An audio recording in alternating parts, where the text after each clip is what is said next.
Para mí también es un gran gusto estar con ustedes esta mañana y compartir algunos temas asociados a ese manejo conductual y emocional del paciente que concurre a una consulta nutricional. Quisiera comentar, para empezar, que cuando tenemos presente de nosotros a una persona con un problema grave de obesidad o de bulimia o anorexia, se asume naturalmente la importancia de tener un enfoque desde el punto de vista psicológico.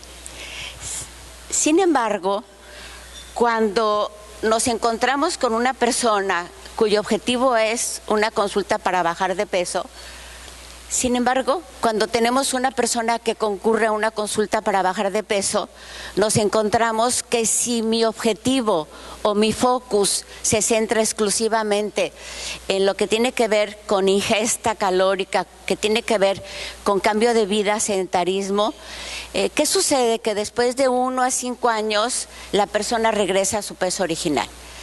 Si no hay una verdadera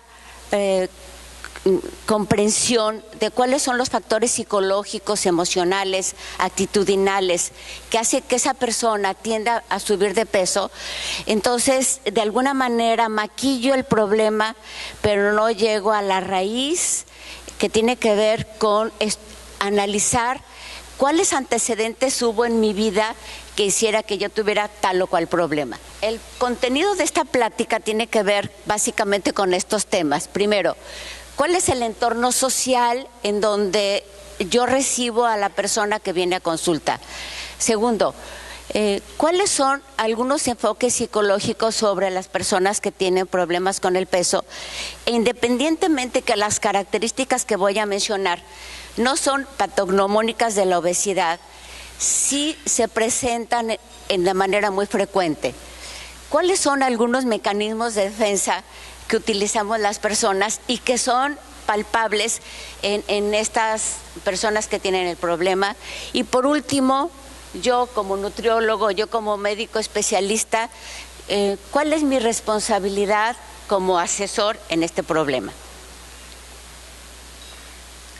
¿Qué sucede con la perspectiva histórica en relación al sobrepeso y obesidad? En el siglo XVII y también después de la posguerra, cuando había mucha carencia de alimentos y había mucha dificultad para adquirir comida, el ser con sobrepeso era estereotipo, se asociaba a ser una persona progresista o tener buen nivel económico, y también se asociaba a contenidos eróticos. Sin embargo, en este siglo XXI y desde el siglo XX, en la obesidad estamos en una sociedad obesofóbica que entonces paradójicamente hay un incremento en el peso de las personas y sin embargo se estigma el contenido de sobrepeso. Llama la atención, por ejemplo, que la encuesta nacional de nutrición del 2012, el 70% de los mexicanos fueron catalogados con todas las variables de sobrepeso, obesidad mórbida. Y por ejemplo, en China, en el 2005, solo el 12.9 tenía y ahora el 27.3. Se me ocurrió poner el dato de Myanmar, porque tuve la oportunidad de ir y me llamaba la atención que todas las personas como muy flaquitas, y yo creo que ese perfil que vi en Myanmar va a modificarse a raíz de que el país ya se abrió a la modernidad y que pronto llegarán artículos con un alto contenido calórico, con una gran cantidad de grasas, y seguramente ese perfil va a ir cambiando. En este momento, Myanmar, el 2013 son hombres, tiene 1.6 y mujeres 6%. ¿Qué hay atrás? ¿Qué hay atrás? ¿Cómo se gesta este problema? Tenemos esa como incapacidad o esa situación tan arbitraria en donde por un lado privilegiamos una flacura extrema como esta modelo y por otro lado tenemos un índice de obesidad muy alto y eso obviamente genera conflictos emocionales y actitudinales. ¿Dónde se gesta? ¿Qué dice la teoría psicoanalítica en relación a de qué se trata este problema de personas que tienen problemas con el peso? La teoría psicoanalítica dice que a los bebés les falta una mamá suficientemente buena en el sentido que capte las señales del niño para identificar qué tanto es hambre, qué tanto es aburrimiento, qué tanto es calor, qué tanto es frío. Y de manera espontánea, una madre ansiosa puede pensar que todo tiene que ver con comida y con hambre y entonces enseña al niño a hacer ese switch mental como te calmo tu ansiedad con comida. Este sentimiento de fijación o esta conducta de fijación oral se manifiesta no solo en problemas en el hecho de comer, también en beber, en fumar, en todo lo que tiene que ver con una gratificación oral. Y se da por frustración o por sobreestimulación, es decir, tan dañino puede ser que el niño no reciba la alimentación que requiere cuando lo está solicitando y que lo solicite y no lo consigue, como puede ser que ante cualquier manifestación la mamá le enjarete la galleta o el pecho. Es decir, que no identifique dónde está el verdadero motivo de molestia y entonces haga la conexión de tu tristeza, tu ansiedad, tu coraje, lo vas a satisfacer con comida.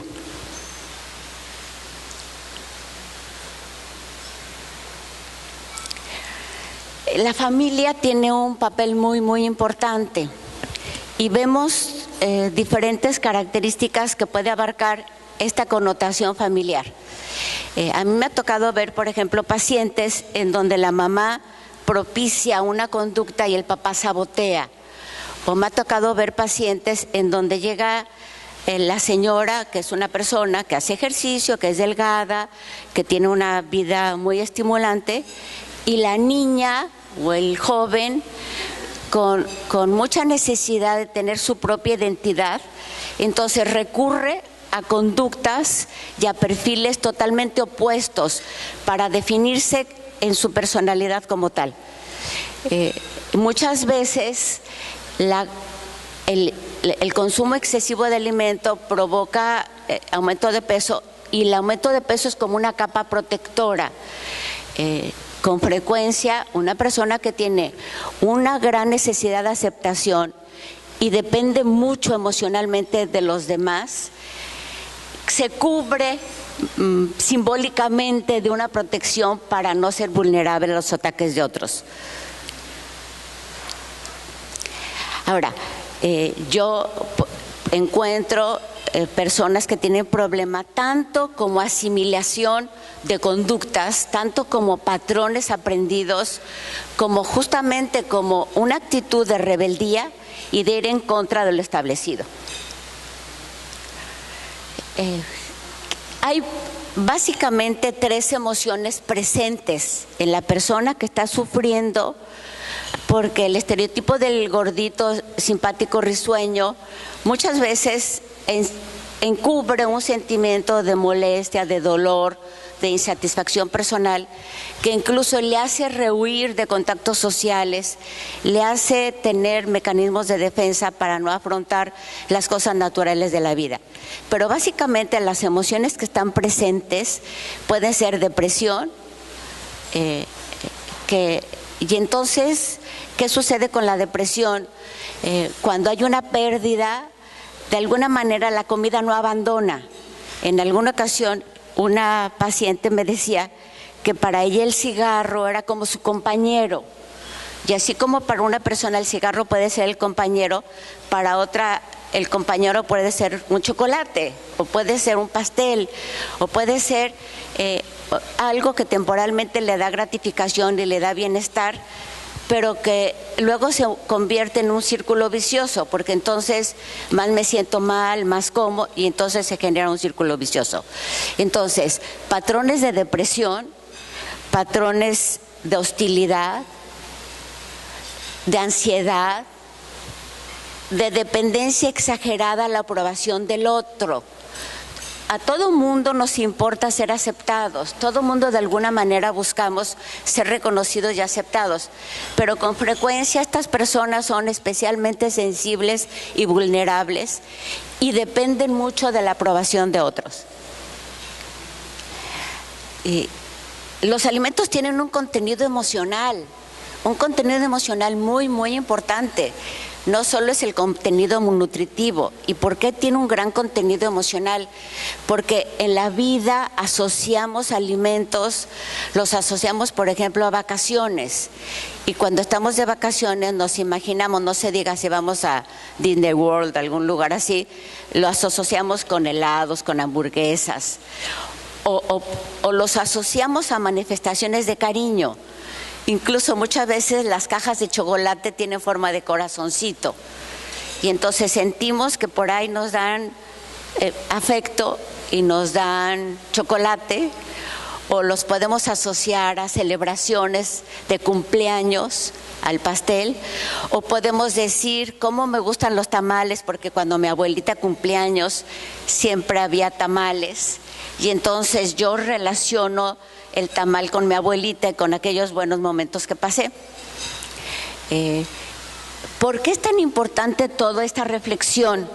Porque seguramente la persona que concurre con ustedes a consulta ha vivido y ha sufrido el problema para mantener su peso, pero no ha tenido oportunidad para reflexionar muy profundamente qué hay atrás. ¿Qué es lo que hace que yo tenga esa conexión con la comida? Porque así como la tendencia a ser alcohólico o fumar sí tiene una conducta adictiva per se, porque tiene una conexión bioquímica, en relación con la comida, la adicción más bien es la conexión emocional de la persona con la comida. La comida per se no es adictiva. Y por otro lado, si yo soy alcohólico, puedo dejar de tomar.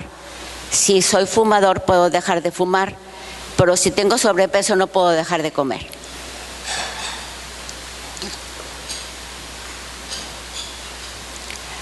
Aquí están algunas imágenes relacionadas con lo que les decía. Cómo relacionamos viajes con hamburguesas, con helados, con pasteles. Y con manifestaciones de afecto, justamente chocolates, pasteles. Y con mucha frecuencia, y esto a mí me llama mucho la atención, que algunos pacientes dicen, es que fíjate, Magdalena, que tuve un día tan difícil que entonces por eso me metí, perdón por la publicidad, pero me metí al Globo y compré 3 pasteles para consentirme. Es decir, como si ese día difícil tuviera posibilidad de acabar feliz, por decirlo de alguna manera, y entonces me consiento comiendo un chocolate con malvaviscos. Ella puede ser un café o como ustedes gusten, pero básicamente siento que me toca mi momento, y entonces decir, yo puedo cambiar el switch de decir, me toca mi momento y entonces voy a poner la música que me gusta. Me toca mi momento, voy a bailar. Me toca mi momento, voy a ir al cine. Lo grave es cuando siempre pienso que el consentirme tiene que ser necesariamente asociado a algo de comida, y no estoy diciendo me toca consentirme con una deliciosa jícama, sino me toca consentirme con un delicioso pastel.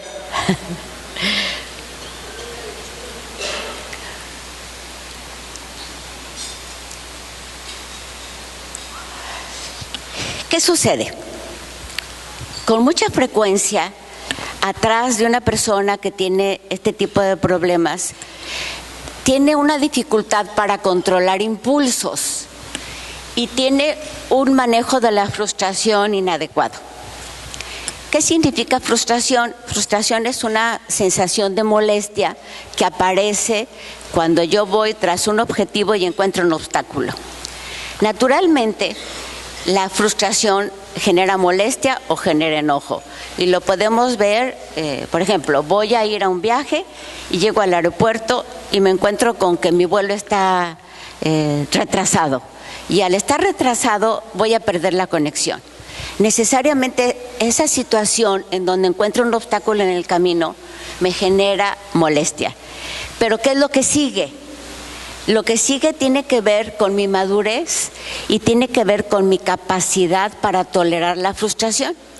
Entonces, esa molestia puede luego traducirse o desviarse a todo me sale mal, me levanté con el pie izquierdo, un día que salgo de viaje y el vuelo se retrasa, y entonces empiezo a tener un análisis personal de pesimismo, de en toda la vida me va mal y me deprimo. O empiezo a despotricar y le grito a la persona que está en el counter del avión, cuando que esa persona no tiene la culpa, pero me desquito con ella de manera agresiva, le insulto y no arreglo nada. Puedo tener una postura creativa en donde digo, a ver, este vuelo está cancelado, voy a ver si hay otra línea que salga más o menos a esa hora y que no tenga que hacer una conexión y yo pueda llegar a mi destino. O pensar de manera creativa para resolver el problema. ¿Qué sucede? Que con mucha frecuencia, otra vez, las personas que tienen este conflicto con el peso no tienen una alta tolerancia a la frustración. Y esa tolerancia a la frustración, en el tema que estamos tratando, tiene que ver con el modelo que yo tengo en este momento. Una chica me decía, mira, si en este momento se usara que las mujeres tuviéramos un cuerpo como de los años 50, sería bastante más fácil, porque el concepto de aquella época eran como rellenitas, y eso era lo bonito, así como gordibuenas, por decirlo de alguna manera. Pero si tenemos como referencia a ella, a ver, mi marco de referencia está demasiado elevado. ¿Yo cuándo me voy a parecer a Gisele Bündchen? ¿Cuándo? Que mide 1,80. Y miren esas piernotas. Es decir, con esas piernotas yo puedo estar haciendo ejercicio todos los días de mi vida, que nunca voy a llegar a parecerme a ella. Y esto que uno diría, bueno, pero ¿qué importa? Ella es guapísima, es modelo. Sí, pero es una referente. Es una referente de que esto es belleza. Y entonces, cuando una persona se asume de 1,60 y se asume con un somatotipo de otra manera, menos estilizada, más redondita, entonces le cuesta mucho trabajo aceptarse en su estructura morfológica y paradójicamente ese rechazo a su ser la hace recurrir a mecanismos compensatorios que agravan el problema. ¿Sí está claro esto? Es decir, si mi marco de referencia es ella, ella es imposible, pero no porque querer es poder, porque yo no me puedo estirar las piernas, ni puedo cambiarme la estructura ósea, eso no se puede.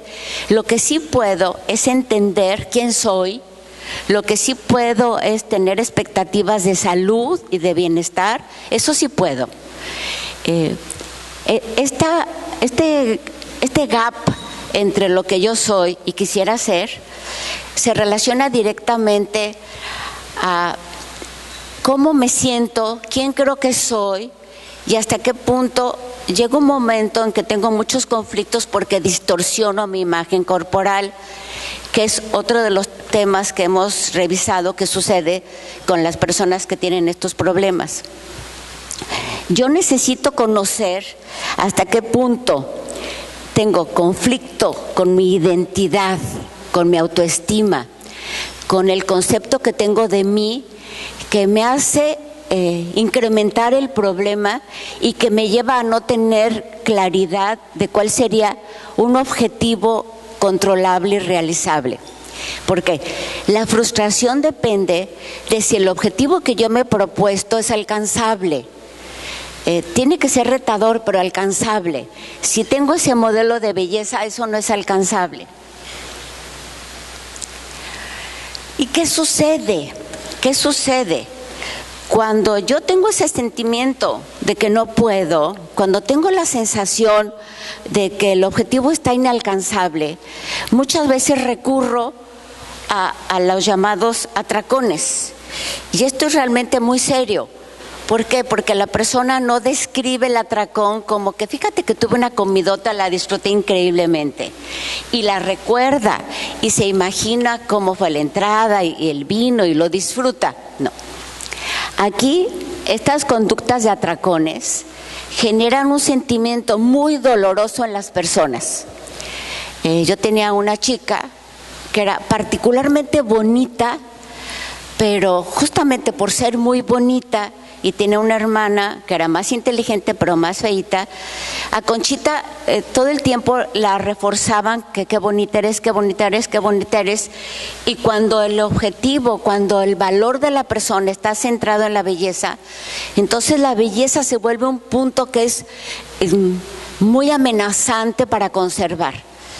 Bueno, ante tal ansiedad, Conchita lo que hacía, ay, qué bueno que no la conocen, porque qué pena decir su nombre, pero bueno. Conchita lo que hacía es que en las noches se bajaba al refrigerador y se comía las mantequillas completas, de 250 gramos completa la mantequilla, toda. Claro que después de haberse la comido mantequilla, ella no decía, ay, qué rico, qué mantequillota, no. Se quedaba con una sensación de mucho dolor, de mucha desesperación, de falta de control de impulsos, de sentirse mal, porque sentía que si se repetía eso al día siguiente, iba a suceder. Los papás en ese tiempo estaban tan preocupados que pusieron candado al refrigerador y me la mandaron a consulta. Sí, es algo realmente triste. Tengo el otro caso de otra chica que decía que de repente en la noche tenía tanta, pero no es hambre, porque la gente le cuesta trabajo tener conciencia si es hambre o ansiedad. Entonces bajaba al refrigerador y el Pyrex con flan se lo comía así hasta que se lo acababa. Así, el flan completo, 1, 2, 3, 4, hasta que se lo acababa. Y decía que después lloraba porque se sentía desesperada con esa incapacidad para poder controlar la comida. Tengo el caso de un chavo, este era varón, que decía, mira Magdalena, si hay una rebanada de pan en mi casa y yo sé que existe, o una rebanada de pastel, yo no puedo dormir hasta que no me lo acabo. Y estoy acostado y digo, todavía queda una rebanada, y me bajo y me lo acabo. Es decir, estos casos son realmente muy graves. ¿Por qué? Porque la persona, ante una ansiedad avasalladora, experimenta que la única manera de acabar con su ansiedad es ese atracón. Ahora, ¿por qué este concepto que tengo de mí es tan importante mencionarlo en este momento? Un hombre es lo que piensa todo el día que es. ¿Y de dónde surgió ese concepto que tengo de la manera como soy? Uno podría decir, de las experiencias que he tenido en mi vida. Sí es cierto. Parte es de las experiencias que he tenido y que tiene que ver con el entorno social. Pero mucho tiene que ver con lo que otros dijeron de mí. ¿Qué dijeron otros de mí que se me quedó grabado? ¿Qué me dijeron? Tienes cerebro de teflón, nada se te pega, no tienes fuerza de voluntad, eres burro, eres gordo, eres. Como si ser gordo fuera esencia. Ser gordo no es esencia, es circunstancia. Por eso decir soy gorda no está bien. Estoy gorda es diferente, porque estoy es una etapa pasajera. Yo puedo decir soy morena, sí, eso sí, nunca me voy a volver blanca, soy morena. Pero estoy gordo es diferente a soy. Ahora, Aquí lo grave es que desde una edad muy temprana hacemos un concepto de nuestra persona y entonces nos decimos a nosotras mismas, a nosotros mismos, yo soy responsable, tengo fuerza de voluntad, consigo lo que quiero, me gusta como soy, tal y cual, pero también decimos, me siento mal, no tengo capacidad, no puedo. Y cuando yo tengo una imagen de mí, entonces las decisiones que tomo y las circunstancias que busco se asocian a eso. A ver, por ejemplo, si yo digo, yo, Magdalena, yo pienso que soy puntual. Y entonces, como soy puntual, se me puede olvidar las pantuflas cuando viajo, o se me puede olvidar la secadora del pelo, pero no se me olvida el reloj, el despertador, porque soy puntual. Y cuando yo he decidido que soy de una manera u otra, organizo mi vida y tomo decisiones y me comporto con base a esa imagen personal. Pero esa imagen personal fue muchas veces creada o desarrollada con valoraciones de otros. Y esos otros, independientemente que hayan tenido una buena disposición, pero muchas veces esos otros tenían sus propios programas, sus propios problemas, sus propias confusiones, y entonces me valoraron de X o Y manera. Cuando yo tengo una imagen que no me acomoda, cuando tengo una imagen que no me ayuda a conseguir lo que quiero en la vida, con mucha frecuencia se da lo que es distorsión de la imagen, que puede ser distorsión de la imagen, distorsión del significado y distorsión no solo exteroceptiva, sino interoceptiva, que vamos a ver qué significa. Derivado de esta imagen personal, derivada del concepto que tengo de mí mismo, yo puedo o puedo no tener autoestima. Autoestima no tiene que ver con una actitud soberbia o de estar presumiendo a los demás quién soy y qué puedo conseguir.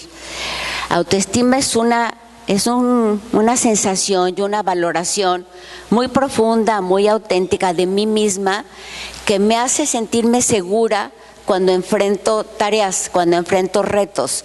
La autoestima se relaciona con seguridad y confianza personal.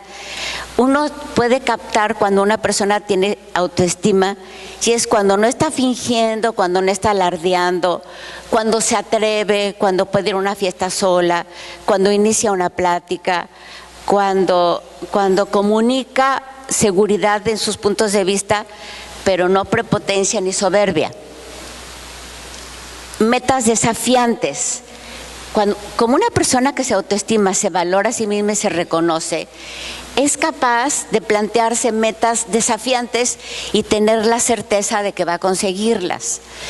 Si yo no me autoestimo y entro a una consulta nutricional y entonces el nutriólogo empieza a hablar conmigo de cuál será mi declaración, entonces empiezo a tener temor de plantearme alguna meta si yo sé que en el pasado no me he sentido segura para conseguirlas. Sentimiento de satisfacción por lo conseguido. Estarse continuamente planteando metas desafiantes en la persona que se autoestima no quiere decir que está en la vida insegura o está en la vida deprimida y tensa, sino que se plantea una meta y disfruta, y se plantea la otra, y cada vez es un reto mayor. Asume responsabilidad y consecuencias sobre sus actos sin justificar ni culpar a otros. Cuando veamos mecanismos de defensa, vamos a ver que con mucha frecuencia las personas utilizamos mecanismos de defensa y decimos, es que llegué tarde porque había mucho tráfico, es que no me dijeron, es que la gente no me hace caso, es que mi grupo no responde, es que alguien dijo alguna vez que México era el país de la esquizofrenia. Y esto es algo muy, muy grave, cuando yo empiezo a justificar y empiezo a poner el problema afuera. Es que a mí el aire me engorda. ¿Se han escuchado eso?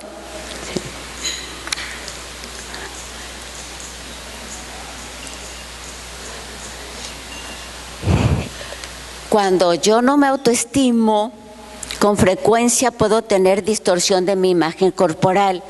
Y la distorsión de la imagen corporal tiene que ver con la forma o tiene que ver con el significado. Aquí este gatito se ve en el espejo como un león. Y hay personas que son buena gente y que dicen, fíjate Magdalena, que yo lo que pasa es que tengo problemas porque la gente me tiene temor. ¿Cuál temor? Si es un gatito. O esta persona que está así y se ve así, o este cuate que está así y se ve pero más que galán, y a veces es de la otra forma, ¿no? Es decir, este es caso típico de una persona que es anoréxica, que está así pero se ve así, o que está así se ve así. Es decir, esto es una situación que es muy dolorosa, que es muy problemática y que es bastante frecuente en las personas que concurren a la consulta nutricional. Y sucede con mucha frecuencia el caso de las personas que han sido obesas o han tenido sobrepeso y luego adquieren su peso original y sin embargo su imagen sigue siendo de otra talla. Se quedan como ancladas a la imagen anterior y les cuesta trabajo llegar a su imagen previa.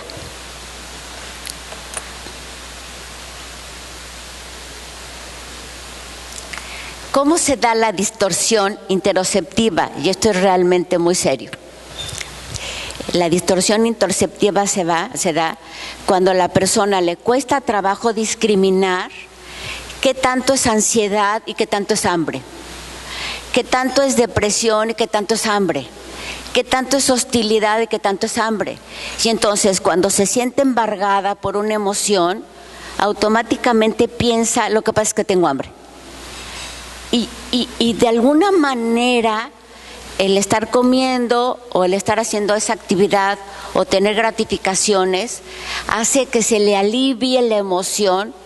Y entonces en su mente se quedó, sí, era lo que yo tenía hambre, pero no, lo que realmente tenía era una gran dificultad para distinguir el hambre de la saciedad. Hay personas que nunca acaban de sentirse satisfechas porque tienen mucha ansiedad y entonces la comida cubre momentáneamente la sensación de ansiedad, pero luego tienen esa presión de seguir comiendo para seguir aliviando la ansiedad. Entonces, y no solo es hambre con saciedad, sino como decía, hambre y emoción. La comida muchas veces justamente representa esa gratificación amorosa.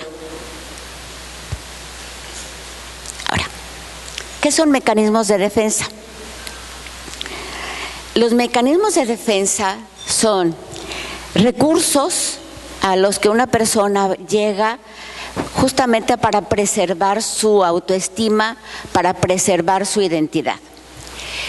Originalmente fueron descritos como mecanismos de defensa inconscientes, pero mi experiencia es que esos mecanismos de defensa que de origen son inconscientes, los puedo hacer conscientes si tengo esa disposición de conocerme. ¿Cómo funcionan? Es como si fuera una persona que fuera débil. Imagínense, para buscar un símbolo, como un muñeco como de trapo y que tiene que estar apuntalado con estacas porque si no se cae. Entonces yo no le puedo quitar a la persona los mecanismos de defensa porque se derrumbaría. Lo que sí puedo ayudarle a que se vuelva más fuerte y en la medida en que se vuelva más fuerte utilizará menos mecanismos de defensa. Y algunos de los mecanismos de defensa que existen, no son todos, son estos que les presento aquí. ¿Qué significa el primero? Evasión. Evasión significa rehusarme a confrontar el problema y buscar darle la vuelta. Buscar evadirlo, dejarlo para después. Muchas personas que recurren al alcohol para aliviar sus problemas, lo que están realmente haciendo es un mecanismo de evasión. no confronto el problema, no confronto la situación, y entonces busco una salida que me permita aliviarlo, aunque sea temporalmente, y es evasión. Algunos ejecutivos que tienen problemas en sus casas, en vez de hablar con la esposa y arreglar y llegar a algún acuerdo, lo que hacen es que se vuelven workaholics. Pasan muchísimas horas en el trabajo justamente para no llegar a la casa, que es el punto de conflicto. Los mecanismos de evasión los vemos en personas que tienen que ver justamente con ese no confrontar el problema, con no confrontar la realidad y sacarle la vuelta. Negación. No, Magdalena, es que no estoy gorda, nada más estoy fuerte. O no, lo que pasa es que algo sucede, que las tallas ahora las hacen muy chiquitas. No es que yo haya engordado, no es que por algún motivo ahora, no sé por qué hacen la ropa tan chiquita. Es decir, niego una situación porque aceptarla me es muy doloroso. O no estoy triste, no estoy triste, lo que pasa es que estoy cansada. No estoy enojada, no estoy enojada. Es decir, no me atrevo a revisar qué está pasando conmigo, con mi vida. No me atrevo a decir que tengo en este momento graves problemas en el trabajo, y entonces niego que soy alcohólico, y digo, es que soy bebedor social. Y en el buró, sí, ¿cómo que bebedor social con el buró? La botellita. Entonces, negación es otro de los problemas y otro de los mecanismos de defensa que están presentes muchas veces en personas que tienen los problemas que estamos revisando. Compensación.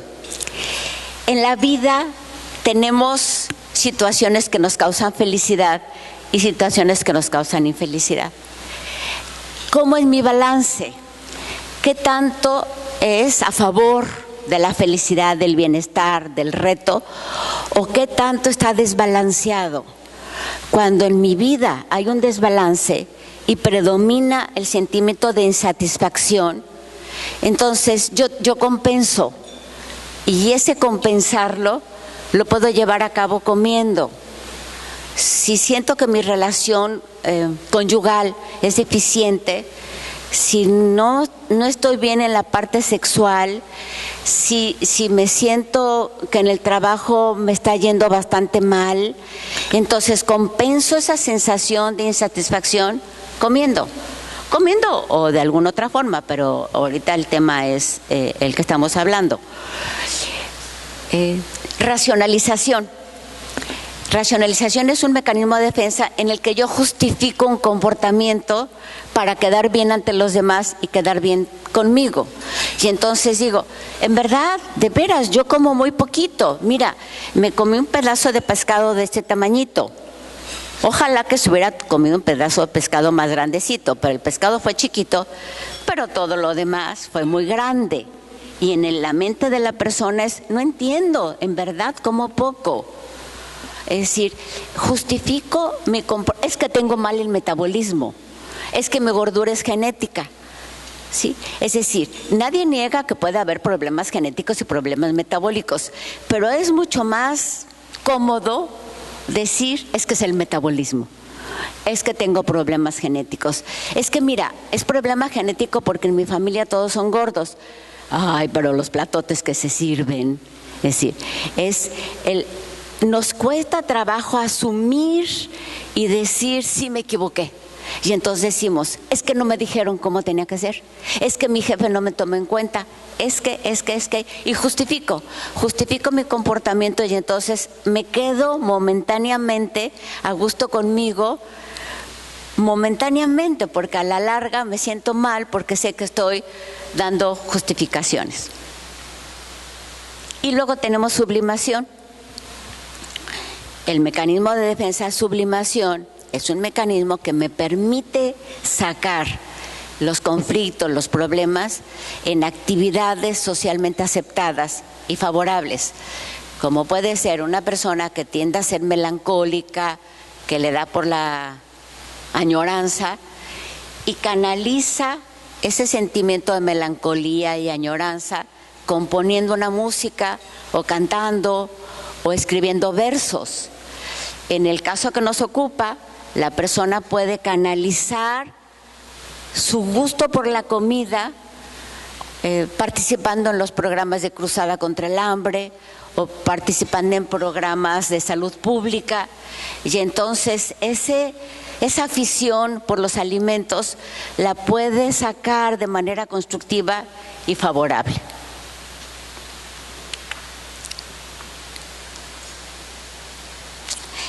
Esta foto la tomé el mes pasado en el periódico. Tuve como mucho problema para proyectarla porque me daba como preocupación que ustedes conocieran a la gente de la foto y que dijeran, bueno, Magdalena, ¿con qué derecho estás ventaneando?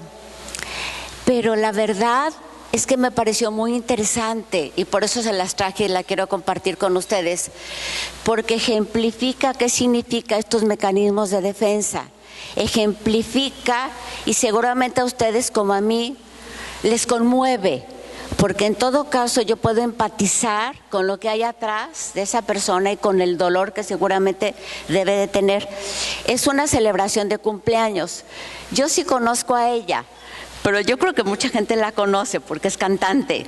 Entonces, estaban en un evento, en un show, y era cumpleaños de ella, y todo el mundo está aquí celebrando el cumpleaños, pero lo que es impresionante es, ella está feliz con su pastel y todo el mundo, que son 1, 2, 3, 4, 5, 6, 7, 8, están participando con ella del evento.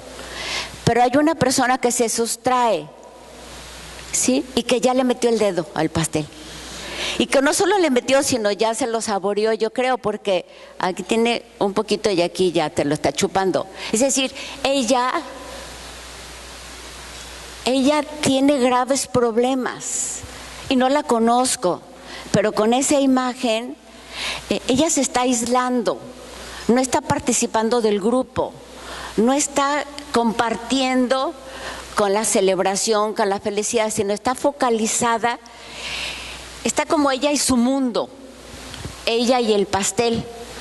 Ajá. Y aquí uno diría, qué bueno que disfrute, pero la verdad es que no está disfrutando. Ese es un gozo pasajero, así breve, y luego le va a quedar la sensación de malestar y de aislarse. Y podríamos ver cómo puede ser, habría que ver cómo es su vida social, cómo es su vida afectiva, cómo es su vida de satisfacción personal. Ahora, y ustedes pueden decir, perdón, voy a tomar un poco de agua.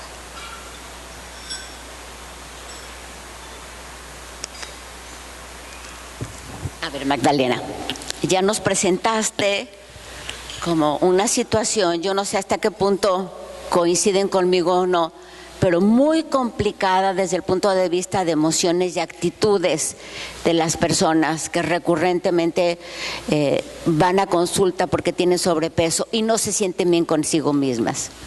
Y todo el sufrimiento que esto conlleva, el aislarse, el tener un sentimiento de no valer, el no sentirse que tienen control de impulsos, el tener estas recaídas, el sentir que tienen que vivir con la situación de toda la vida. Entonces, ¿qué nos queda por hacer? Y mi sentir es que nos queda mucho por hacer.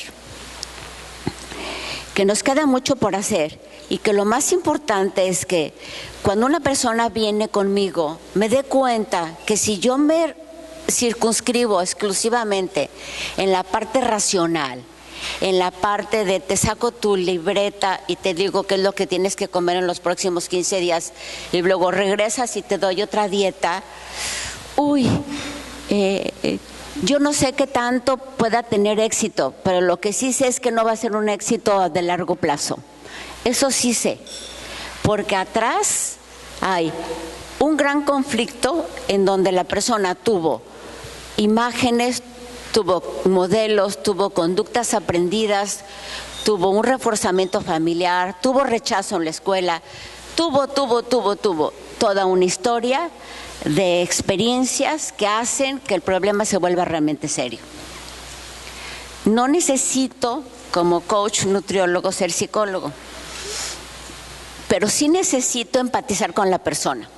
Sí necesito realmente involucrarme y comprometerme en el problema que la persona me está trayendo a la mesa. Eso sí es fundamental.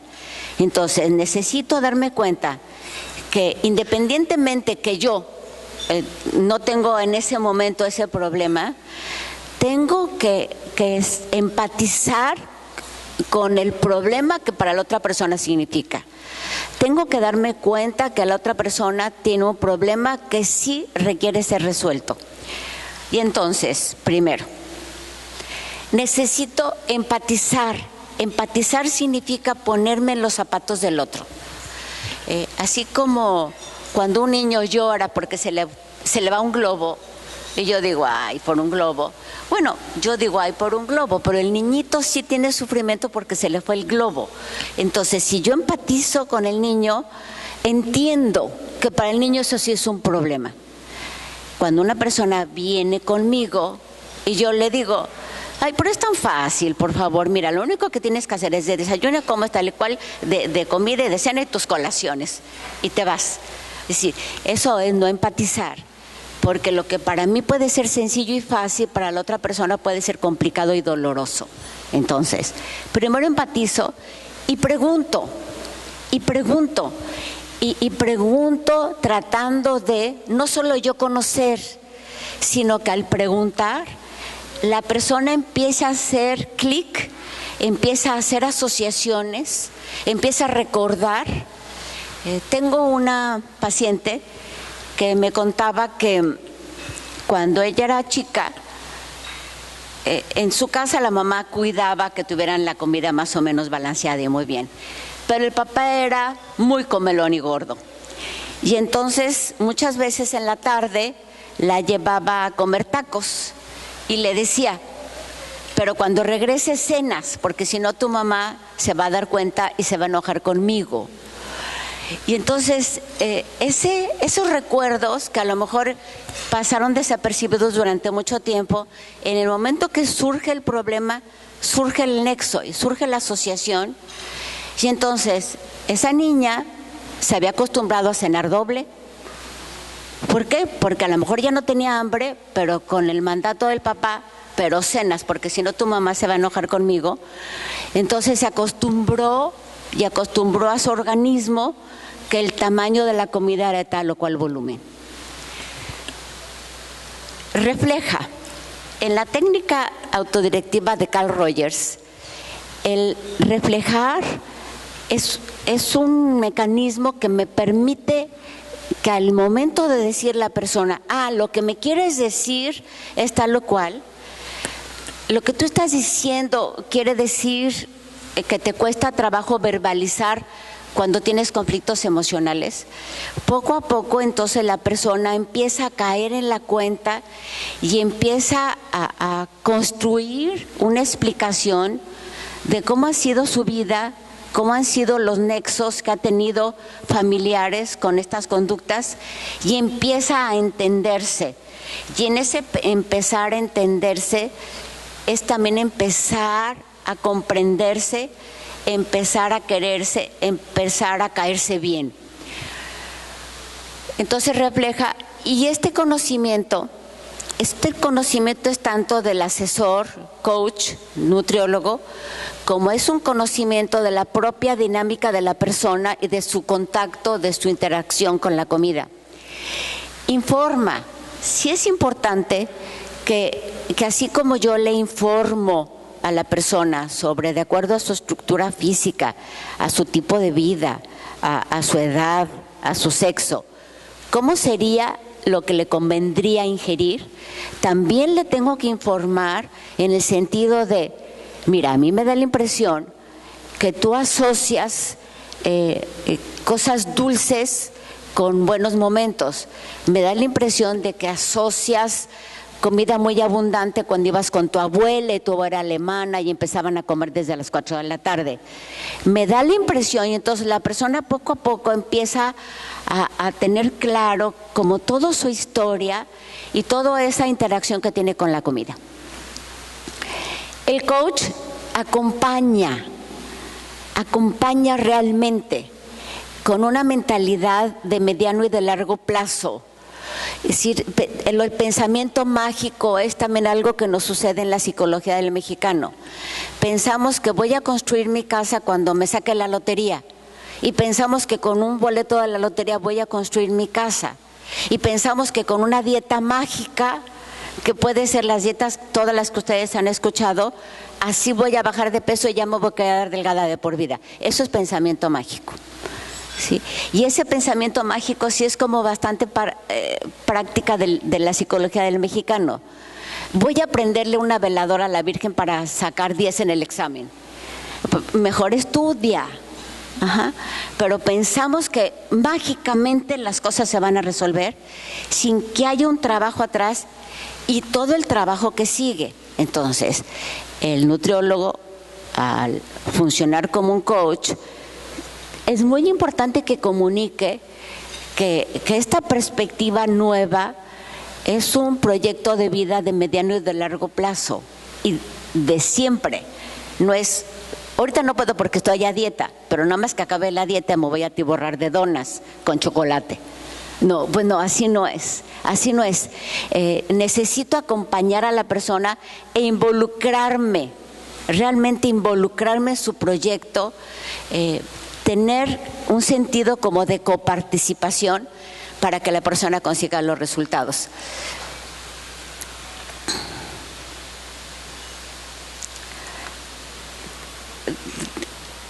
Con otra visión, vamos a ver los puntos que acabo de ver, porque quiero referirme a estas estrategias.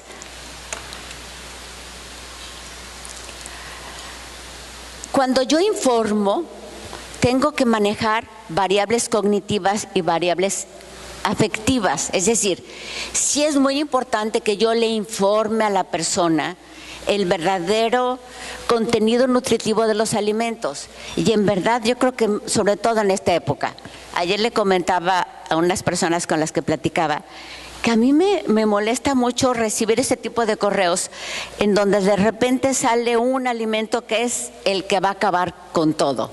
Si tú consumes canela, nunca te vas a enfermar.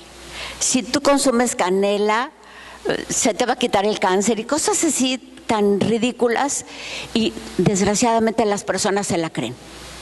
Y entonces últimamente ha habido, yo les preguntaba justamente, a ver, ¿de veras la leche es tan mala? ¿O por qué ahora de repente hay como una corriente en contra de la leche?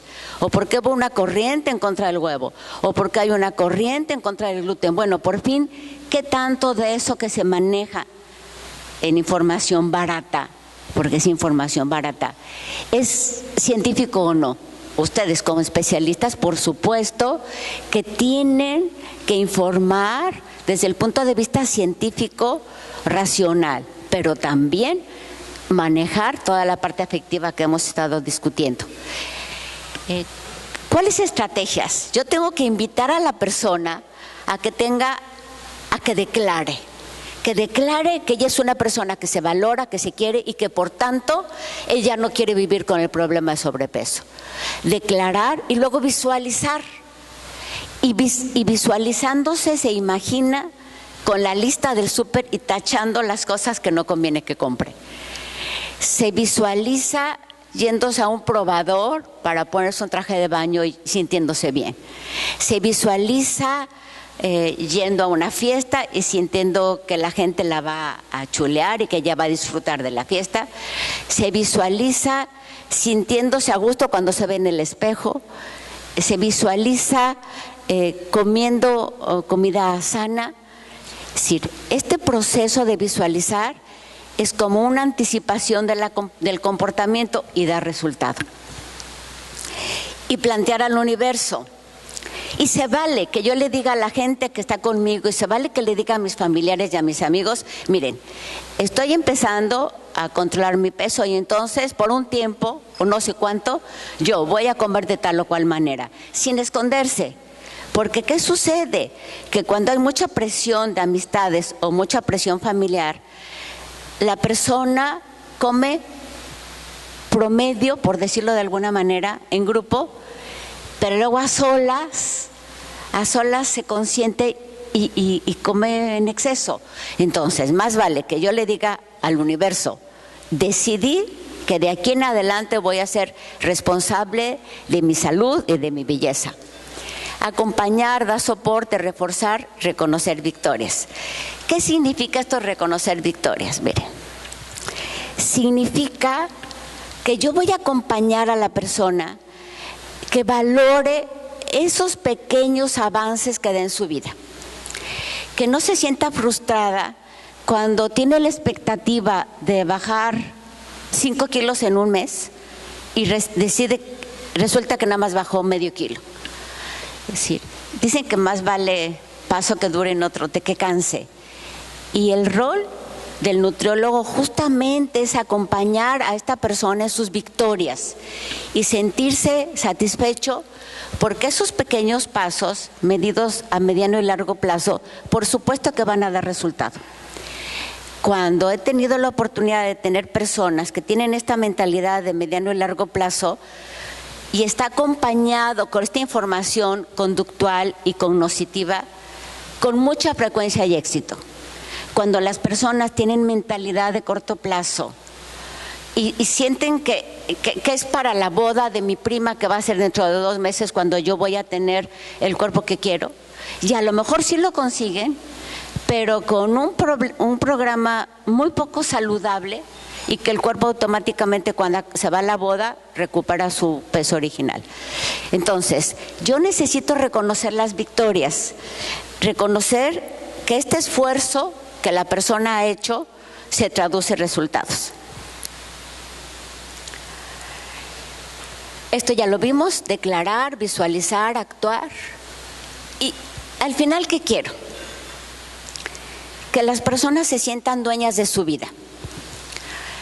Cuando hice esta presentación, busqué tener una mezcla, un equilibrio entre imágenes masculinas e imágenes femeninas. Pero luego me comentaron que era mejor que fuera predominantemente imágenes femeninas y estuve de acuerdo. ¿Por qué? Porque de alguna manera en nuestros valores culturales, además de la salud, sí hay más peso que se le da al sobrepeso en una imagen femenina que en una imagen masculina. Y por eso las imágenes más bien son femeninas. ¿Y qué es lo que pretendo conseguir al final? Que la gente que va conmigo realmente se sienta dueña de su vida, no víctima de su vida. Que disfrute, que sienta que puede decirle adiós a los cientos de pretextos con los que justificamos nuestra conducta. Y para terminar, yo quisiera saber que de alguna manera pude compartir con ustedes esto que he vivido con mucha frecuencia con pacientes que tienen este problema y decirles al final que la gente merece con ustedes celebrar sus victorias. Deseo que sigan teniendo esta convención tan exitosa y con mucho gusto, si hay tiempo y ustedes quisieran hacer alguna pregunta, con mucho gusto.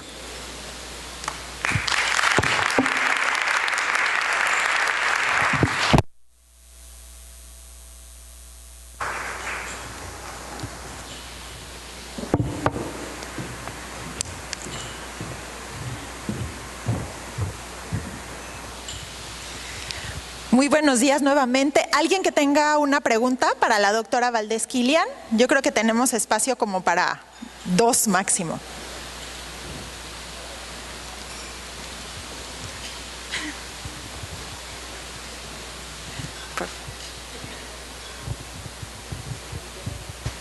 Hola, buenos días, provecho.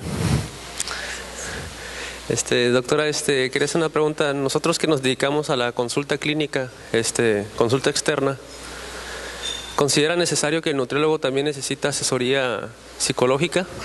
Por ejemplo, sabido que los psicólogos necesitan otro psicólogo para hablar con ellos. Sí, mira, fíjate que idealmente se requeriría que hubiera como un grupo de profesionistas relacionado con eso. Tu pregunta me dices que si se requería como la ayuda de un psicólogo.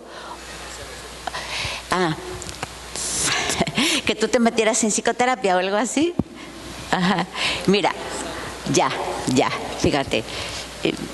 Deseablemente puede ser que sí, pero la cotidianeidad a veces no te lo permitiría.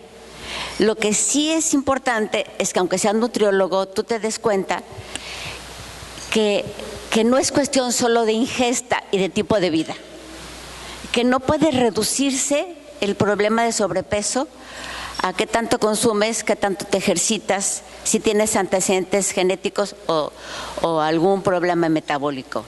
Que atrás de esto hay seguramente emociones complicadas, situación de sufrimiento, y que la persona utiliza la comida para curar ansiedad, depresión, hostilidad. Que el contenido de la comida no lo vean con ojos exclusivamente de nutriólogo. Cuando yo vi el programa, me llamó mucho la atención, de veras me pareció tan interesante como cuando una persona se quemó, tiene que ser alimentada de X forma. Cuando una persona tiene cáncer, de tal forma. Entonces, esa sabiduría que ustedes tienen para saber qué es lo que la persona necesita, que esa sabiduría se amplíe a otras áreas del quehacer humano, principalmente relacionado con la historia personal, con las emociones y con las actitudes hacia la comida. Gracias.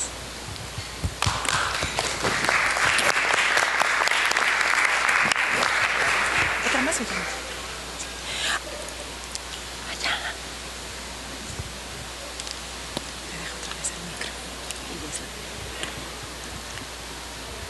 Hola, buenos días. Doctora, quería preguntarle su opinión, porque ahorita me pareció muy interesante lo que dijo de las imágenes femeninas, o sea, que si hay mayor presión sobre la mujer para el control de peso, O sea, ¿no? me da mucha pena, pero fíjate que casi no te escucho. Yo creo que es como no te escucho y no te veo con la luz. A ver, otra vez. ¿Ahí ya? Ya. Sí. Quería preguntarle su opinión, porque me pareció muy interesante lo que dice de las imágenes femeninas, que hay más presión sobre las mujeres para el control de peso. Pero creo que quisiera saber su opinión, porque yo creo que también es importante, como que en ese sentido, que no hay presión para los hombres. La obesidad en el caso de los hombres, pues ahí está el ejemplo de Manuel Uribe, ¿no? El señor que falleció de 500 kilos, que llegó a pesar 500 kilos y luego lo operaron y falleció de 300 o 250 kilos. Pero creo que es así también importante, pues no presionarlos, ¿no? Pero sí lo que es la cuestión de la salud en el control de peso, que lo tomen a cuenta, ¿verdad? Sí. Coincido 100% contigo. Mira, tan coincido que mi presentación original era 50 mujeres, 50 hombres. Es decir, tan responsable y tan importantes para una mujer que para un hombre. Aquí lo que sucede es que hay un gran condicionamiento cultural. Y cuando yo veía estos casos de mujeres y de jóvenes, sinceramente pensé en dos amigos de mi hija, en mi yerno y en mi hijo. Y los cuatro están muy involucrados con el tema de la alimentación. Los dos amigos y mi yerno porque son gordillos, y mi hijo porque corre maratón y entonces está obsesionado de qué significa comer para correr. Bueno, pero ¿sabes qué hay atrás de eso? Hay como todo el condicionamiento cultural que tenemos desde que nacemos. Y te voy a decir cómo se manifiesta. Tú tienes una foto de un bebecito y se le enseñas a las personas y le dices, ¿qué te parece este niñito? y dicen, uy, el niñito se ve muy simpático, se ve muy listo, se ve muy vivaracho. Y esa misma foto se le enseña a las otras personas y le dices, ¿qué te parece esta niñita? Uy, se ve tan tierna, tan dulcecita, tan bonita. Entonces, desde que somos chiquitos, empieza a haber un reforzamiento que tu niñita muy bonita, muy peinadita, muy arregladita, muy flaquita. Y los niñitos, ¿qué más da? Y eso, sinceramente, es un condicionamiento cultural al que yo pienso que como mamás tendríamos que decir muy sanito, muy sanita, muy ejercitado, muy ejercitada. No pensar que este tema tiene que ser exclusivamente femenino. Estoy 100% de acuerdo contigo.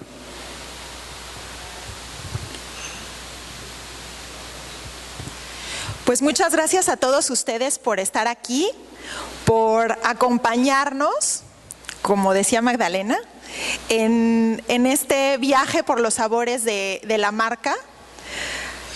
A Magdalena por ser nuestra compañera en esta visión que tenemos como compañía de no solo estar pensando en los productos, sino también estar abordando a las personas desde la parte emocional y mucho más integral. Y por supuesto, la gran oportunidad que nos dio Ángela y su extraordinario equipo de AMAE por haber estado en este congreso. Y compartir con ustedes este tema que pues a nosotros nos parece apasionante. Ojalá que para ustedes haya sido también muy útil. Muy buenos días.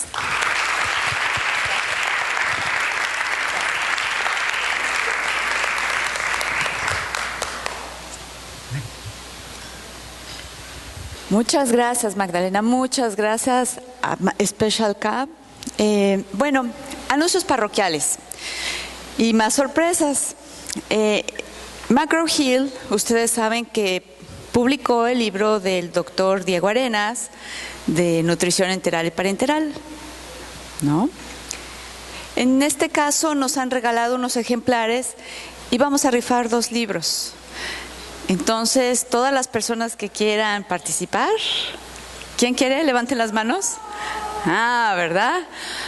Vamos a llenar unos papelitos con sus nombres y se los van a dar a Rebeca López. Terminando el simposio de hidratación, vamos a develar quiénes son los 2 ganadores de esos libros. Para las personas que nos están viendo en el Congreso vía web, igualito pueden participar, hay un libro más. Tienen que meter sus votaciones y de manera aleatoria se va a escoger uno. Evidentemente se los mandaríamos por paquetería.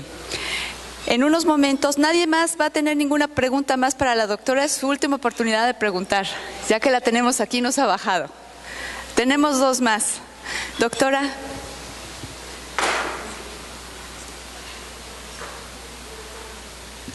Doctora, la felicito, manejó este tema de manera muy amena, excelente, me encantó. Quería hacerle un comentario. Yo manejo mucho pacientes con obesidad y sobre todo con las mujeres. Tengo la sensación y tengo la empatía con ellas en el sentido de que me da la impresión siempre que tienen una carencia, no sé, o carencia o abuso en su vida. Entonces siempre les rasco un poquito más, unos minutitos, y con eso es suficiente para que empiecen a manifestar todos estos problemas. Generalmente me ha tocado a mí, no sé si así sea, pero han sido generalmente con la pareja. Entonces, esto es algo que ha sido muy constante en mi consulta. Yo diría que el 80% de mis pacientes obesos tienen problemas o de pareja o de familia, pero siempre hay algo en el fondo, y cuando les toco eso, creo que despierto algo que les ayuda muchísimo. En una ocasión quiero compartir esto. Me dijo una paciente, le dije, tiene una paciente con mucha obesidad, muy guapa, con mucho sobrepeso y con unas uñas muy arregladas, muy bonitas, y le llamé la atención sobre sus uñas. Qué bonita tiene sus uñas. Y se rió y me dice, sí, a mí también me parecen muy lindas y a mi esposo también. De hecho me dice que soy la elefanta con uñas. Y yo le dije, ¿y cómo permite que le digan eso? O sea, ella lo dijo como algo agradable que constantemente le decía a su esposo. Me parece así como algo dramático. Bueno, hago este comentario, me gustaría que usted apuntalara un poquito desde su experiencia y su profesión, ¿no? Pues mira, no sabes, sentí escalofrío, de veras. Y tu participación, más que pregunta, siento que es una aportación muy valiosa y te la agradezco. Cuando estuve revisando los temas que quería compartir con ustedes, con frecuencia saltaba el tema de la relación de pareja y el tema sexual. Lo que pasa es que el tiempo era muy limitado y me pasa que a veces cuando quiero abarcar demasiado me precipito tanto que entonces queda todo en el aire. Es muy frecuente de niñas, por ejemplo, que han sido violadas y que entonces empiezan a subir de peso como coraza, como decir, ya una vez me violaron, ahora yo me voy a proteger. O cuando hay una relación de pareja complicada, a veces es agresión hacia sí misma y a veces es agresión al otro. Es decir, con que tú querías una mujer guapa, buena, y me tratas mal, ahora a ver a qué vas a tener. Claro que estos mecanismos con mucha frecuencia son inconscientes. Es decir, la gente no deliberadamente dice, voy a sacrificar mi cuerpo con tal de darle la torre a mi marido, no. Se hace inconsciente. Pero eso que tú dices, esa descalificación continua, es decir, es que yo lo que quiero es que caiga en la cuenta, por eso le digo elefanta. A ver, chiquitito, lo que estás haciendo es agudizar su problema. Es que entonces ella se sienta tan desesperada que entonces su único refugio sea comida. Entonces, de veras que cómo me encanta tu participación, porque ella dijo, contestando un poco la pregunta que dijo el joven de que sí necesitaba un psicólogo, ella con ese afán solo de conocer, como de entender, dice, le rasqué un poquito y afloró esto. No necesitan ser ustedes psicólogos, necesitan ser personas involucradas, empatizadoras, con ganas de conocer y con ganas de que el otro caiga en la cuenta. Muchas gracias. Más bien, muchas gracias por tu participación. Muy bien, bonito. Por acá había Gracias. otra pregunta. Acá. Hola, buenos días.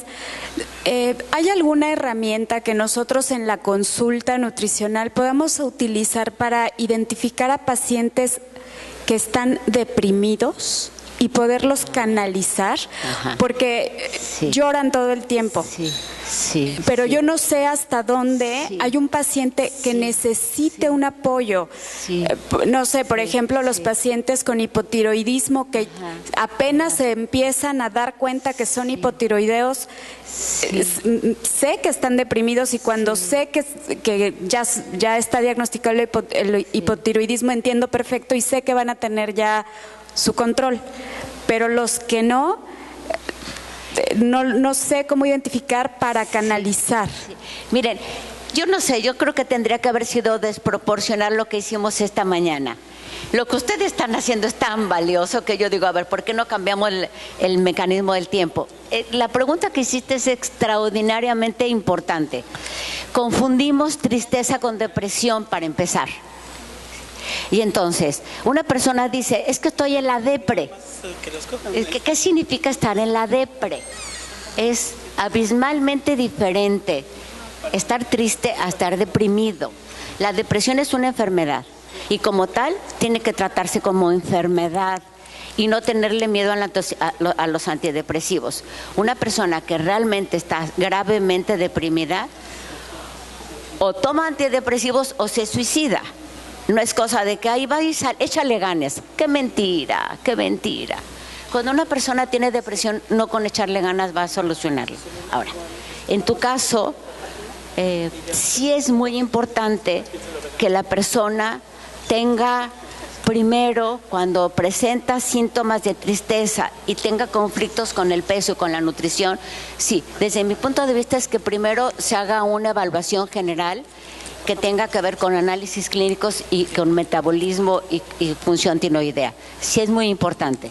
Ahora, si eso está bien conservado, lo que sigue es que tú investigues qué significa su tristeza o qué significa su depresión y que veas qué tanto está afectada su vida en general. La persona que tiene depresión clínica, es una persona que le cuesta trabajo levantarse, que hasta le cuesta trabajo cambiar de posición de la cama de un lado a otro, que por supuesto le parece dificilísimo bañarse, que tiene afectada su vida laboral y su vida familiar, su vida social, y entonces y que no puede ver luz al final del túnel. Ese es un cuadro depresivo, y que tiene problemas serios con la comida, o porque deja de comer o porque come en exceso, y tiene problemas serios con el sueño, o porque duerme excesivamente o porque casi no duerme. Entonces, ese cuadro sí se puede describir muy claramente si es un cuadro depresivo. Si la persona dice, es que estoy triste porque mi novio tal y cual, y es que no me siento con ánimos, pero te habla con entusiasmo de otras cosas de la vida, pero la ves limpiecita, la ves que tiene actividad, la ves que se conserva como medio en el ámbito social y laboral, esa persona no está deprimida, esa persona está triste. Sí puede compensar la tristeza con comida, sí puede, pero no es un caso como para que la vea un psiquiatra. Si ustedes perciben que una persona tiene depresión, en verdad, su responsabilidad es remitirla al psiquiatra, porque en verdad necesita tomar antidepresivos. ¿Contesto tu pregunta? Muy bien, pues si no hay más preguntas, Magdalena, como siempre, impresionante, increíble, te agradecemos mucho. Ana, ¿alguna otra consideración? Agradecemos mucho a Special K, a ti, a tu equipo, Magdalena.